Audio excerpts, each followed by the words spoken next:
Europe. Europe everywhere speaks of European continental unity. Even though Europe has fought more fratricidal wars than any other continent or all the continents put together, Europe still speaks of European continental unity. Of course, Africa will unify before Europe, but that's not the point of discussion here this evening. The fact that Europe, with all the fratricidal wars she has fought, can speak of continental unity shows this evolutionary process. Africa, like any other society, anywhere in the world, was involved in this same evolutionary process, going from family to tribe, to clan, to nation, to continent. This evolutionary process was interrupted by European imperialism. It came in two forms, slavery and colonialism.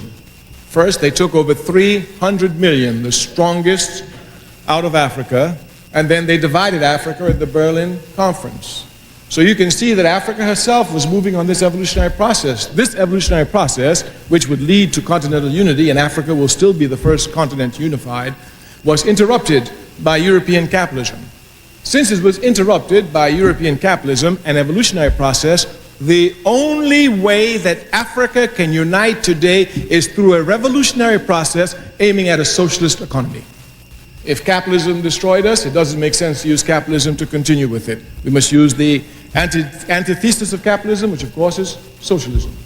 And certainly if an evolutionary process has been interrupted, the only way we can capture the time lost is through a revolutionary process. We state these facts only to let you know that those of us who are revolutionary, Pan-Africanists, is not because we love revolution. It is historically determined, and we have no alternative but to follow history and to use history for the benefit of our people. So this then is the general outlines of Pan-Africanism. So you must not think that Africanism just began. Had Africa been left untrampled by European imperialism, we would have a long time achieved continental unity.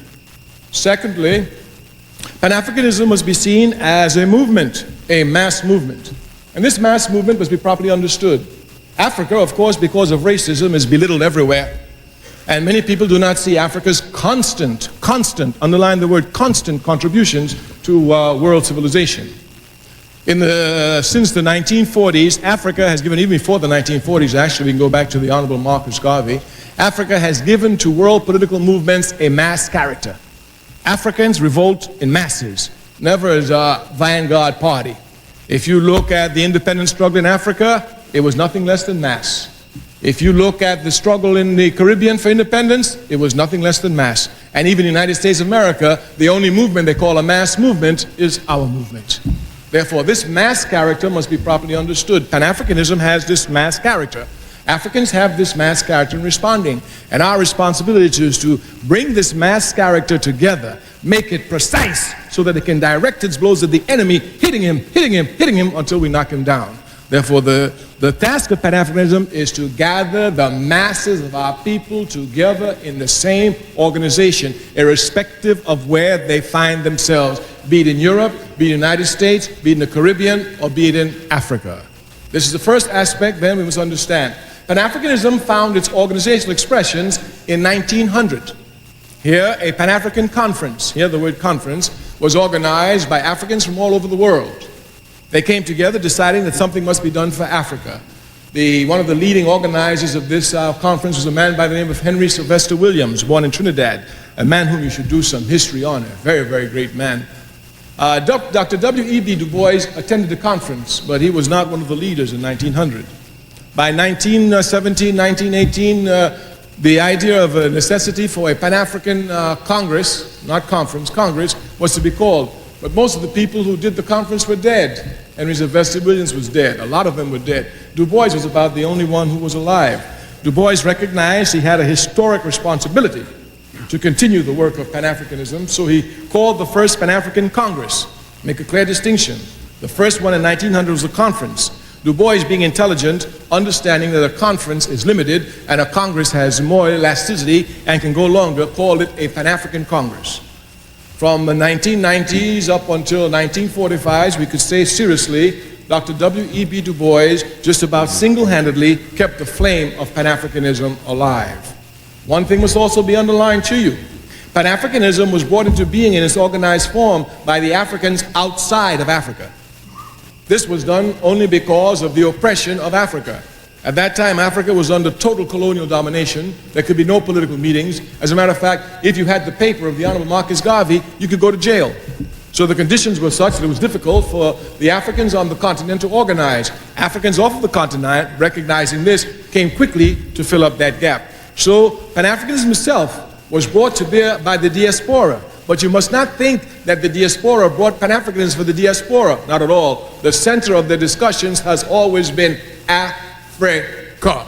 This must be properly understood. Some people try to shift it, take it somewhere else, but Africa has always been the focus. Du Bois carried on his congresses up until the 5th Congress in 1945. Because of time, we're just going through them quickly. In 1945, saw the 5th Pan-African Congress. Here, you had Africans born on the continent, in the Caribbean, and Africans, of course, born in Europe and the United States. At this 5th Pan-African Congress, there were 3 co-secretaries, of course, W.E.B. Du Bois, George Padmore of Trinidad, and Kwame Nkrumah of Ghana. So you had an African from the Caribbean, one from the United States, and one from the continent, who were co-secretaries of the 5th Pan-African Congress. The 5th Pan-African Congress is crucial for us. A decision was made there. They said that the final confrontation with colonialism is coming. After all, this is 1945, and you must know that there's negative and positives in everything. I remember once as a young man reading Mein Kampf on an airplane, sitting next to a woman. She said, "What are you doing?" I said, "What do you mean what I'm doing? I'm reading Mein Kampf." "Why are you reading it?" I said, "Well, Hitler is a very important man. He had historical effects on the world, you know." She said, "Well, I'm a Jew." I said, "Have you read it?" She said, "No." I said, "Oh, that's bad." I said, "Have you not read Sun Yat-sen?" She said, "No." I said, "He says the first law of war is to know the enemy. If I were a Jew, I would read everything there is to read on Hitler." Of course. Of course. So, while reading Hitler, she was arguing. I said, "Well, Hitler had some positive effect anyway." She said, "What positive effect did Hitler have?" I said, "Hitler weakened European imperialism. He weakened the British, he weakened the French, he weakened the Portuguese, he weakened the Belgians, and that's how we got independence." And these are facts of life. These are facts of life. When Hitler got through with Britain, when the Indians said they want independence, Britain could do anything but get out the way and let them have independence. Matter of fact, they got Mahatma Gandhi quick because they didn't want to deal with the armed struggle that the Indians were preparing for British imperialism in India. And by the time India was free, well, it was over. China came up. After China, of course, Africa throughout, etc., etc. And by 1960, in 15 short years of the declaration of the 5th Pan-African Congress in 1945, 2/3 of the African continent was independent. You must understand clearly the importance of this. Now, at the 5th Pan-African Congress, they said the only solution to the final confrontation is mass organization. And I say, if you look at Africans, we have nothing but mass character in our struggles. Of course, this mass character for the moment is spontaneous and must be transformed to something that is planned and permanent. But certainly the mass character is there. If you just look back to the Rodney King situation, those Africans who rebelled en masse. They had no planning. That's how backward they were. They didn't think about it. Just on the spot, they say, "Okay, it's too much. Let's go, let's get them." And everybody says, "Okay, let's get them." And we rise up as mass and we get them. And then we sit down for 29 years. Of course. Of course. But the mass character is there, and we must understand this mass character. The 5th Pan-African Congress, most of Africa, of course, was colonized. Kwame Nkrumah came to change all this. By 1958, he threw the British out of Cape Coast and named it Ghana. And Nkrumah declared before the entire world that the independence of Ghana is meaningless unless it's linked with the entire continent of Africa and its unification and liberty. And Nkrumah made Ghana the base for every movement that fought against colonialism. Mugabe, who's now the head of Zimbabwe, where was he trained? In Ghana. Go and ask all of them. Nkrumah set up freedom schools, teaching them how to use arms to go and fight. It was Nkrumah who built the base and pushed Pan-Africanism. He understood that Africa was divided in 1865 at the Berlin Conference, and that we cannot accept visions imposed upon us by our enemy. Africa is one, we must unify her.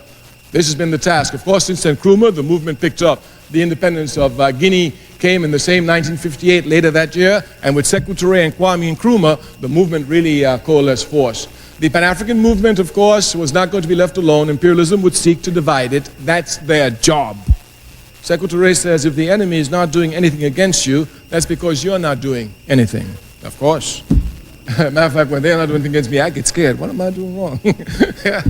So their job was to divide, and if you will look, they divided the Pan-African movement into what was called the Casablanca bloc and the Monrovia bloc, the revolutionaries and the reactionaries, to put it in one simple word. Of course, the Casablanca group included the fighting forces in Algeria, the FLN, which the other African states refused to recognize. Of course, Nasser had to be in it. Of course, Nkrumah. Of course, Sékou Touré, Tunisia, and of course, Mohammed V in Morocco, who had just waged serious war to get independence away from the French. The other group was called the moderate group, and they were all made up of reactionaries and scum of our race who didn't want African unity and raised a million problems and sabotaged it and worked for imperialism against the interests of their people, and that still continues today. I always say one of the weaknesses of the African Revolution is that we are the only people who allow our enemies to strut with impunity amongst us. It's only because of our weakness. It's only because of our weakness. Only because of our weakness. European actions, particularly during the period of colonization and the transatlantic slave trade, significantly hindered the progress of Africa in several ways. The long-lasting effect of European interference in African political, social, and economic system continues to be felt today. Here is how Europe played a role in hindering Africa's progress. Scramble for Africa. European powers divided the African continent among themselves during the Berlin Conference of 1884 and 1885 without consulting African leaders. This division disregarded ethnic, cultural, and historical boundaries, creating arbitrary borders that later led to conflict and instability. Economic exploitation. European colonizers exploited Africa's vast natural resources such as gold, diamond, cocoa, rubber, and ivory for the benefit of European economies. African resources were extracted and exported to Europe, leaving local economies underdeveloped. Little to no investment was made in developing local industries, infrastructure, or education system. Forced labor and brutality. Africans were subjected to forced labor, harsh working conditions, and brutal treatment. Notable examples including EUR0PE, exploitations of the Congo Free State, where millions of Congolese died due to forced labor and brutality. Over 12 million Africans were forcibly taken from their homes and sold into slavery in the Americas between the 6th and 19th century. This not only depleted the population but also targeted young, healthy individuals, which severely weakened African societies. The social, cultural, and economic damage caused by the transatlantic slave trade crippled African communities, disrupted traditional system of governance, and left deep scars on the continent. This loss of human capital had long-term effect on Africa's development. European colonizers dismantled traditional African political structure and replaced them with colonial administrations. African leaders who resisted colonization were often killed or disposed, further destabilizing societies. This disruption weakened African governance systems and leadership structures, leading to difficulties in building effective government post-independence. Many African countries struggle to establish stable political systems after gaining independence, contributing to the rise of dictatorship and internal conflict. Colonization imposed European languages, religion, and cultural norms on African societies, leading to the marginalizations of indigenous languages, religion, and traditions. African cultures were often depicted as inferior to European culture, which had a long-lasting impact on African identity and self-perception. Missionary activities during colonization sought to convert Africans to Christianity, often undermining local belief systems and traditional practices. European colonizers primarily developed infrastructures, roads, railways, ports to extract resources, not to foster local economies. As a result, African countries inherited weak infrastructure, making it difficult for post-colonial governments to promote development and regional trade. Education systems were also underdeveloped, with Europeans often limiting access to education for Africans.